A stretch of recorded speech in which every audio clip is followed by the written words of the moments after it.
Olá, já está no ar mais uma edição do programa Falando em Justiça. O debate que leva até você conteúdo jurídico e opiniões diversas sobre temas que foram destaque nas últimas semanas. E por isso a gente não pode deixar de falar da reforma tributária, assunto que tomou conta dos jornais e das redes sociais após o governo entregar ao Congresso Nacional a primeira parte da proposta da reforma. O texto prevê, entre outras questões, a unificação de dois impostos federais bem conhecidos, o PIS e a COFINS, criando a CBS, a Contribuição sobre Bens e Serviços. Hoje a gente te explica como essa e outras mudanças mexem no seu bolso. E para mediar o debate comigo, eu recebo o Daniel Sheobrasikowski, que é integrante da Associação dos Ex-Alunos da Universidade de Brasília, a Alumni, que está sempre aqui com a gente, e também especialista em Direito Tributário. Seja bem-vindo, Daniel. Obrigado, Mariana. Boa noite a você. É um prazer estar aqui. Eu gostaria de cumprimentar o nosso público, cumprimentar os nossos debatedores de hoje, grandes mestres do direito tributário e financeiro, e que trarão luzes sobre esse tema bastante atual, não é? Importante para o futuro do país e, ao mesmo tempo, complexo e controverso, como é o caso da reforma tributária. É verdade. Então, para debater aí os prós e os contras dessa reforma tributária, a gente recebe por Skype Fernando Facuri Scaff, que é professor de Direito Financeiro da USP e também doutor em Direito, e Everardo Maciel, que é consultor tributário e ex-secretário da Receita Federal. Bem-vindos todos vocês. Eu vou começar já com a nossa primeira pergunta, porque eu tenho vários questionamentos aqui, não quero perder tempo. Porque uma das polêmicas envolvendo esse tema é que os livros eles podem ficar mais caros para nós consumidores, né? Hoje o mercado do livro ele é isento de impostos, isenção garantida pela Constituição Federal, e com o texto da proposta o livro seria taxado aí em 12%, dificultando ainda mais o acesso à cultura. Scaff, começo contigo. Então, o que você acha dessa proposta, dessa taxação de livros? Um erro. Vamos começar assim, bem simples, bem básico. A taxação de livros é um erro, tá certo? Como o aumento da carga tributária que está sendo proposto também é um erro. É um erro sobre os serviços, é um erro... Ou seja, a alíquota está descalibrada, a base de cálculo que está sendo utilizada é ampliada, e isto é um erro dentro do contexto como um todo. Nós vamos olhar isto com lupa e verificaremos que a proposta, ao invés de ser algo simples, como unificar o PIS/COFINS, que já é uma tributação onde a gente já chama os dois juntos, a gente raciocina as duas alíquotas juntas, o que eles estão fazendo é tentar uma completa revolução tributária dentro desse sistema. Se fosse apenas para unificar, teria aplausos de todo mundo. As duas alíquotas existentes hoje, uma de 3,65 já somadas e a outra de 9,25, estão sendo majoradas para 12. E até livro está entrando no meio do conjunto da cobrança. Então, não é adequado. O governo deveria, neste ponto, baixar a bola e dizer: eu quero apenas simplificar o que não está fazendo, eu quero apenas diminuir as obrigações acessórias, o que também não está fazendo, e o melhor dos mundos seria dizer: não vou aumentar a carga tributária, o que está usando como discurso, mas na prática não está fazendo também. Ou seja, em resumo, eu estou achando esta proposta inadequada, inoportuna e injusta. Para resumir a questão, nos livros é apenas a ponta do lenço, uma ponta importante, mas é a ponta do lenço que demonstra a inadequação de tratar deste tema deste jeito e a esta hora do campeonato no meio de uma pandemia. Ou seja, está tudo errado. Daniel? Professor Everardo, complementando aqui o que o professor Scaff acabou de nos dizer em relação a termos um erro, o que as propostas de reforma tributária deveriam perseguir para que nós não criássemos mais erros e solucionássemos problemas efetivamente existentes no nosso sistema? O professor Scaff falou de um erro no sentido genérico, porque é um caminhão de erros, de todos os tipos. Não é apenas um erro no sentido específico. Temos problemas no sistema tributário? Temos. No mundo inteiro. Todo o tempo. E por isso mesmo, reforma tributária é um processo, não é um evento. Existem problemas, buscar a solução para os problemas.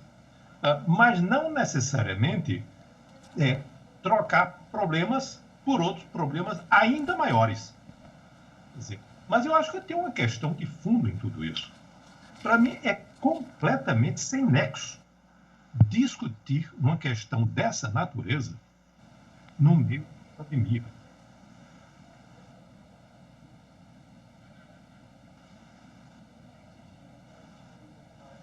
A gente teve um probleminha aqui com o áudio do Everardo, mas não tem problema não, a gente continua falando sobre esse assunto. Daniel, vou pedir para você só relembrar um pouquinho da sua pergunta, para que o professor consiga voltar aqui a te ouvir melhor. Perfeitamente. Na verdade, o professor Scaff havia dito que a tributação de livros é um dos erros, não é, dessa recente proposta do governo de instituir a chamada contribuição sobre bens e serviços, que nada mais é do que a unificação de duas contribuições já existentes, a contribuição do PIS e a COFINS, né? E eu havia perguntado ao professor Everardo o que uma reforma, primeiro, se nós temos necessidade de uma reforma do nosso sistema tributário, e segundo, se nós vamos reformar o nosso sistema tributário, quais os problemas que uma reforma precisa atacar para resolver problemas, ao invés de criar erros.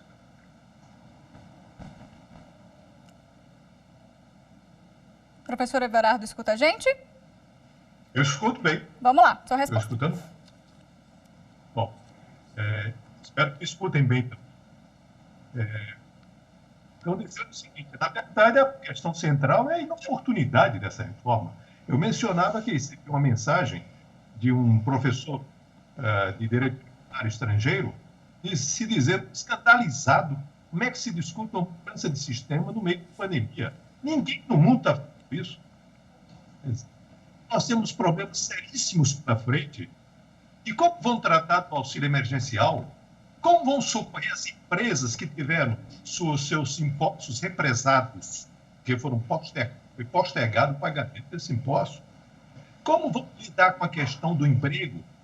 Como vamos lidar com tantas questões, inclusive as sanitárias, que aí existem, no meio de uma pandemia, vem se discutir reforma tributária.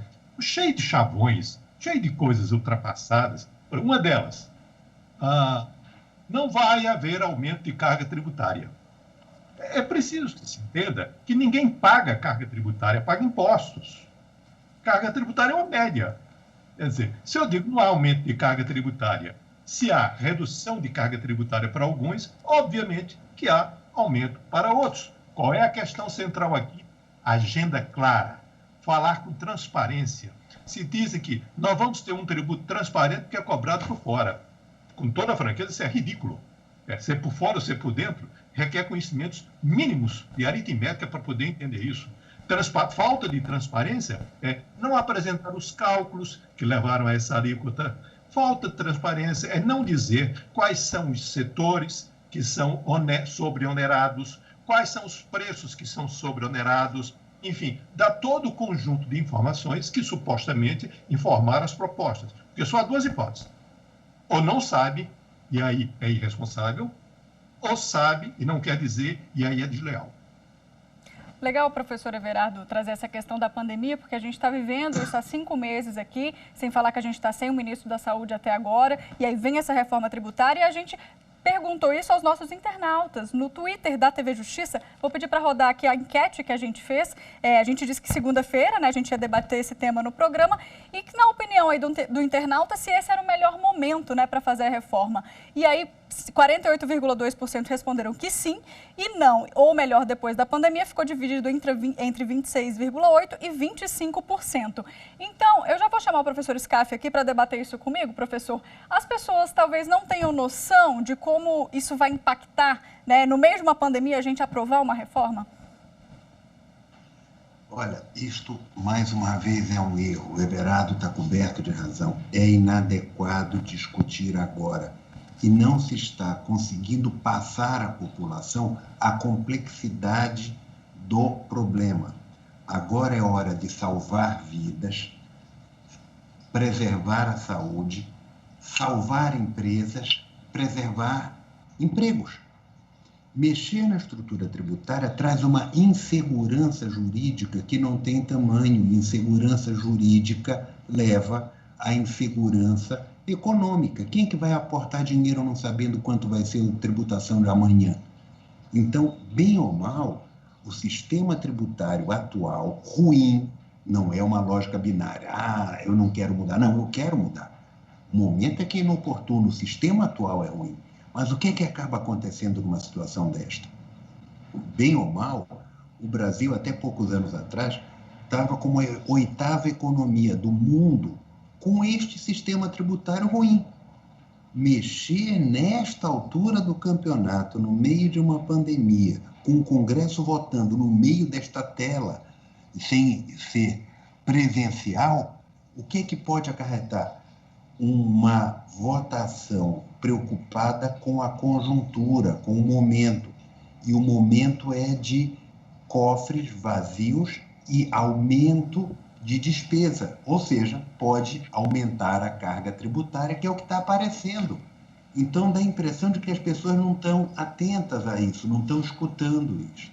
E estão achando que vai diminuir. Não é verdade. Professor, vale só a gente ressaltar que a gente não está dizendo aqui que a reforma não deve ser feita, mas que o momento talvez não seja o melhor, certo? Sim, é uma questão de oportunidade. Agora, se fosse só para unir o PIS/COFINS, eu estaria aplaudindo. Mas não precisaria de mais de 100 artigos alterados para juntar o PIS/COFINS. O que eles estão querendo fazer é uma complicação no momento inadequado. É uma reforma ampla no momento inadequado. Entendeu? Daniel, sua questão. Eu gostaria aqui, Mariana, de complementar, porque, na verdade, o resultado da pesquisa ele é no sentido de não se fazer uma reforma tributária agora, não é? Quer dizer, nós tivemos uma maioria dizendo que não é o caso de reformar o sistema agora, e há um outro percentual que se soma a esse, que chega a uma maioria no sentido de que isso é inadequado neste momento de pandemia, não é? Então, eu acho que o público, inclusive, neste ponto, está a concordar conosco. Ainda sobre essa questão, o professor Scaff disse muito bem que o tema é complexo, não é? Portanto, isso precisa ser debatido com calma, com transparência, como disse também o professor Everardo, enfim, com todos os dados abertos à população brasileira para que cheguemos no melhor cenário possível. E aqui eu relembro o público que hoje a Constituição Federal ela prevê campos de atuação tributária distintos para cada ente da federação. Então, os municípios têm lá o imposto sobre serviços, os estados têm o imposto sobre circulação de mercadorias, que incide sobre alguns serviços também, e a União tem o imposto sobre produtos industrializados, isso sem contar as contribuições, todas incidentes ou ditas incidentes sobre o consumo, não é? As propostas de reforma tributária, especialmente a PEC 45, a PEC 110, que estão no Congresso Nacional e que agora será acoplado a esses projetos, a proposta do governo, né, da criação da CBS, todos esses projetos prevêem, em geral, a unificação dos chamados tributos sobre o consumo num único imposto, um imposto sobre valor agregado, né, o chamado IVA. E a minha pergunta para o professor Everardo é se uma reforma tributária, se ela é uma reforma com R maiúsculo, né, se nós poderíamos dizer que há efetivamente uma reforma quando ela pretende apenas alterar uma parte do sistema tributário, como é o caso da tributação sobre o consumo, ao invés de mirar sobre o todo, né? A tributação sobre a renda, o patrimônio, a questão das obrigações acessórias, das contribuições, da utilização de medidas provisórias em matéria tributária. O que o senhor pensa sobre isso, doutor Everardo? Aí são muitos temas, né? Não é uma questão complicada.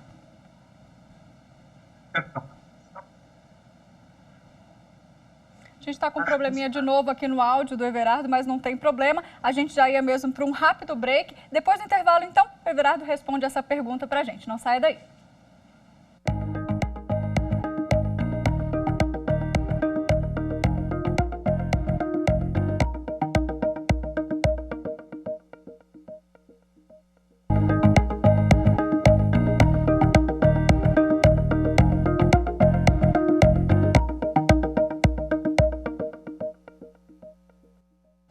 estamos de volta com o programa Falando em Justiça, hoje debatendo a reforma tributária e as questões polêmicas que envolvem esse tema. Antes do intervalo, então, Daniel fez uma questão para o Everardo, vou pedir que você repita rapidamente aqui para quem ligou a TV agora entender um pouquinho o assunto. Perfeitamente, Mariana. Na verdade, hoje a Constituição ela prevê impostos distintos para cada ente da Federação, estados, municípios e União. As propostas que estão no Congresso, em geral, pretendem unificar todos esses impostos ou tributos sobre consumo num único imposto. E eu havia perguntado ao professor Everardo se seria suficiente uma reforma tributária que alterasse apenas essa parte da tributação sobre o consumo, né, sem mirar o restante do sistema tributário nacional. E eu aproveitaria e perguntaria ainda se essa unificação de impostos sobre o consumo num único imposto regulado por lei complementar federal, se isso não retiraria a autonomia dos municípios e dos estados para gerirem suas políticas tributárias, se é que haveria espaço para política tributária numa situação como essa. Bom, feita a ressalva quanto à inoportunidade, eu quero dizer o seguinte: questões como reforma tributária deve resolver o que é problemático e preservar o que não é. Essa história de estar juntando imposto, isso para mim é um raciocínio absolutamente medíocre. Quer dizer, olha, eu vou juntar PIS e COFINS, mas são iguais. Tem a mesma legislação, tem até o mesmo DARF. Bom, mas se tem o mesmo DARF e a mesma legislação, por que não juntar? Porque há umas pequenas diferenças. Uma delas, muito pequena, que é na tributação de alguns tipos de contribuintes. Associações civis, por exemplo. Segundo, na destinação, aí sim a grande diferença, na destinação dos recursos.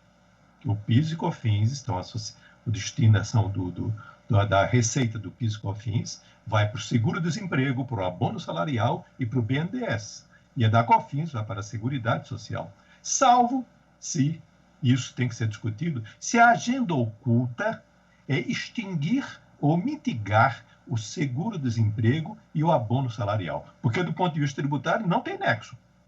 As duas coisas são absolutamente iguais. Eu acho até uma coisa assim, medíocre de quem nunca entendeu. Agora, como há muita agenda oculta, há uma grande redistribuição de carga dita, supondo que já é uma hipótese heróica, que a carga tributária agregada, global, não se altere, que já é uma hipótese heróica. A verdade é que, internamente, sobre os contribuintes, você tem uma grande redistribuição de cargas. Então, por exemplo, se vai reduzir a carga tributária do automóvel de luxo e vai aumentar a carga tributária da mensalidade escolar, da consulta médica. Eu fico sempre me perguntando, que lógica é essa? Agora, esse é o meu ponto de vista, que eu acho um absurdo. Mas se é isso mesmo, que diga. Que vá para o público, esclareça isso, conte essa história, não nos obrigue a ficar o tempo inteiro descobrindo os problemas que existem. Vá com clareza. Quais são os preços que aumentam? Vamos simplificar. Pelo amor de Deus, simplificar a apuração dos contribuintes do lucro presumido, que apuram o PIS e COFINS no regime cumulativo, onde, para calcular o imposto, precisa de conhecer a conta de multiplicar. Essa sim, é multiplicar um número por outro. Uma base de cálculo, acabou. Não, agora tem que ter um sistema de escrituração, com apuração de créditos e débitos, com créditos que admitem débitos e outros que não admitem, ou débitos que admitem crédito ou não. Quer dizer, um sistema, portanto, extremamente complexo. Por que está dizendo que está simplificando? Está complicando. Quer dizer, vê o produtor rural, 98% da produção rural brasileira é formada por pessoas físicas equiparadas às jurídicas. São mais de 1 milhão de pessoas nessa condição. A tributação dela é diferida. Tá? Então, eles vão trocar agora o agrônomo pelo contador. Vão trocar o veterinário pelo advogado. É isso que se quer. Para simplificar. Tá certo. Daniel, sua questão para o SCAF.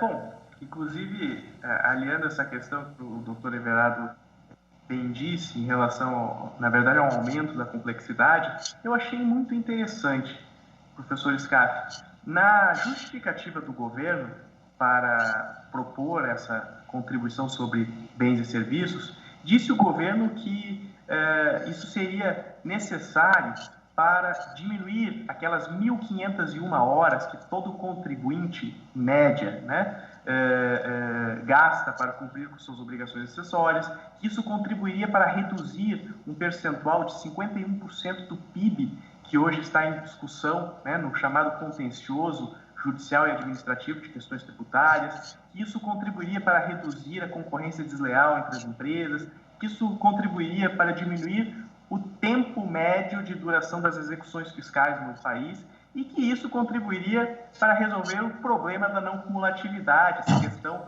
do que seriam insumos, não é? E o professor Everardo acabou, inclusive, de demonstrar que, pelo menos em relação a essa questão da não cumulatividade, essa proposta possivelmente até tornará a questão pior e, eventualmente, criará ainda mais discussão.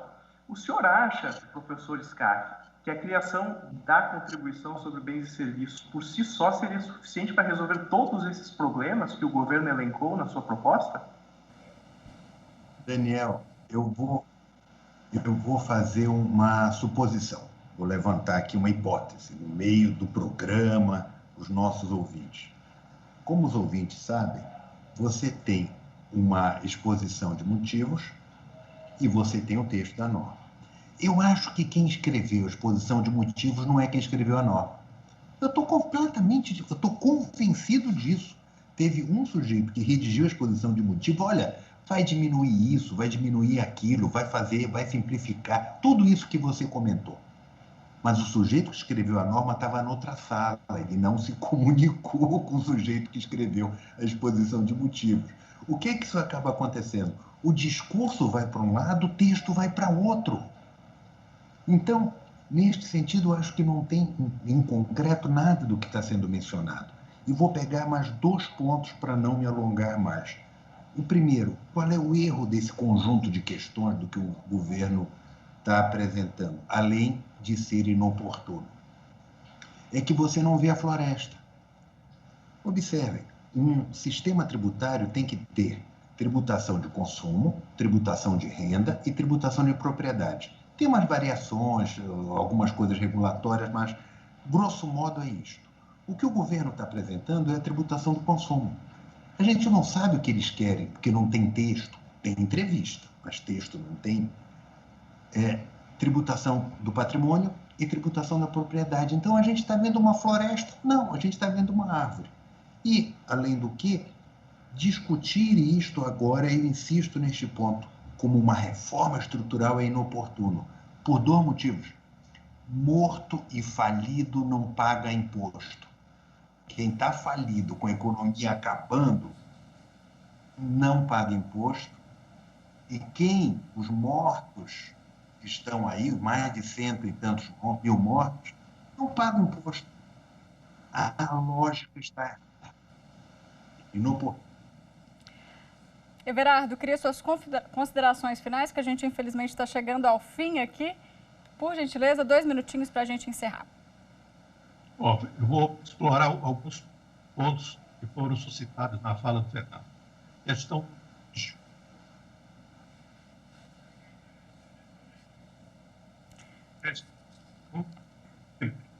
A gente teve mais um probleminha aqui com o áudio do Everardo, mas... Enfim, nosso programa está chegando ao fim. Eu já vou começar aqui agradecendo o Daniel pela participação. Muito obrigada aqui por ter contribuído tanto com as suas questões para o nosso debate. Eu agradeço, Mariana. Foi um prazer debater ao lado de tão ilustres professores. Muito obrigado. Professor Scarfe, muito obrigada também pela sua participação aqui com a gente. Estou à disposição. É sempre uma honra estar na TV Justiça e dividir esta tela com o Everardo, com o Daniel e estar no teu programa. Ótimo. Muito obrigada. Everardo, também agradeço muito a participação do senhor aqui conosco.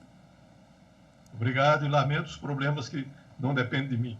Acontece, a gente está ao vivo, é assim mesmo. Todo mundo usando a internet. Bom, chegamos ao fim, então, de mais um programa. Muito obrigada a você também que esteve conosco até agora. Se você gostou e quer rever o nosso programa, acesse lá nosso canal do YouTube na TV Justiça, né? É só digitar youtube.com/TV Justiça Oficial e você revê aí todos os programas da nossa grade de programação. Muito obrigada e até a próxima. Tchau.